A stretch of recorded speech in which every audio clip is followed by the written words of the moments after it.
नमस्ते दोस्तों। रात के 2 बजे थे। न्यूयॉर्क की एक खाली स्ट्रीट पर एक आदमी अकेला चल रहा था। उसके बैंक अकाउंट में इतने पैसे थे कि 7 पुश्ते भी खर्च करें तो खत्म ना हो। फिर भी उसकी आंखों में नींद नहीं थी, दिल में सुकून नहीं था। क्यों?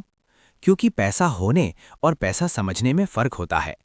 दोस्तों, दुनिया में सबसे ज्यादा प्रॉब्लम्स पैसे की कमी से नहीं, पैसे के गलत डिसीजन से होती हैं। और इसी सीक्रेट को रिवील करती है मॉर्गन हाउसल की world famous book psychology of money.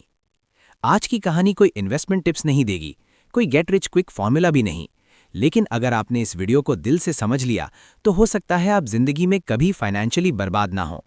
So sit back, relax और चलिए शुरू करते हैं पैसे और इंसान के बीच की सबसे इंटरेस्टिंग कहानी। You are watching the Bookgram. Part 1। पैसा इंटेलिजेंस से नहीं, बिहेवियर से आता है। हम बचपन से सुनते आए हैं, पढ़ो, स्मार्ट बनो, पैसा अपने आप आ जाएगा। लेकिन रियलिटी कुछ और ही कहती है। ऑथर कहते हैं, money is about behaviour, not intelligence. एक एग्जाम्पल इमेजिन करो। एक लड़का IIT, IIM, foreign MBA, high पे जॉब, सैलरी लाखों में। दूसरा लड़का normal graduate, simple job, salary बस एवरेज। 20 साल बाद पहला लड़का लोन्स, ईएमआईज, स्ट्रेस। दूसरा लड़का peaceful life, saving strong. Difference क्या था? पहला लड़का पैसा कमा रहा था, दूसरा लड़का पैसा संभाल रहा था। रिच बनना मुश्किल नहीं होता, रिच बने रहना मुश्किल होता है। Part 2। Time is the real super power. लोग शॉर्टकट ढूंढते हैं, crypto tip, stock tip, lottery. लेकिन ऑथर कहते हैं रियल वेल्थ का सीक्रेट बोरिंग होता है। पेशेंस। कंपाउंडिंग का मैजिक स्लो होता है लेकिन अनस्टॉपेबल होता है। वॉरेन बफेट का एग्जाम्पल लो। उन्होंने अपनी इन्वेस्टिंग जर्नी बचपन में शुरू की और 60 साल की एज के बाद उनकी वेल्थ एक्सप्लोड हुई। अगर वो 30 साल में रिटायर हो जाते तो शायद दुनिया उन्हें जानती भी नहीं। Lesson, great wealth comes from long time, not high income. Part 3। Luck और रिस्क का इनविजिबल रोल। हम सक्सेसफुल लोगों को देखकर कहते हैं हार्ड वर्क का रिजल्ट है, और फेलियर को देखकर गलती की होगी। लेकिन लाइफ इतनी सिंपल नहीं होती। 2 लोग सेम एफर्ट, सेम टैलेंट के साथ स्टार्ट करते हैं, एक बिलियनर बन जाता है, दूसरा स्ट्रगल करता रह जाता है। क्यों? Luck, timing, circumstances. इसका मतलब ये नहीं कि एफर्ट मैटर नहीं करता, मतलब ये है कि सब कुछ एफर्ट से कंट्रोल नहीं होता। इसीलिए कभी किसी रिच पर्सन को वर्शिप मत करो और किसी पुअर पर्सन को अंडर एस्टिमेट मत करो। पार्ट 4। रिच दिखना वर्सेस रिच होना। सोशल मीडिया ने वेल्थ की डेफिनेशन ही चेंज कर दी है।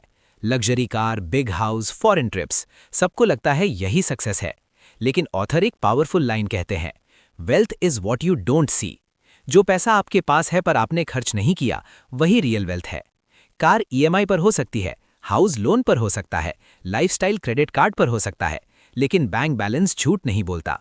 ट्रू रिच लोग फ्लैशी नहीं होते, वो सिक्योर होते हैं।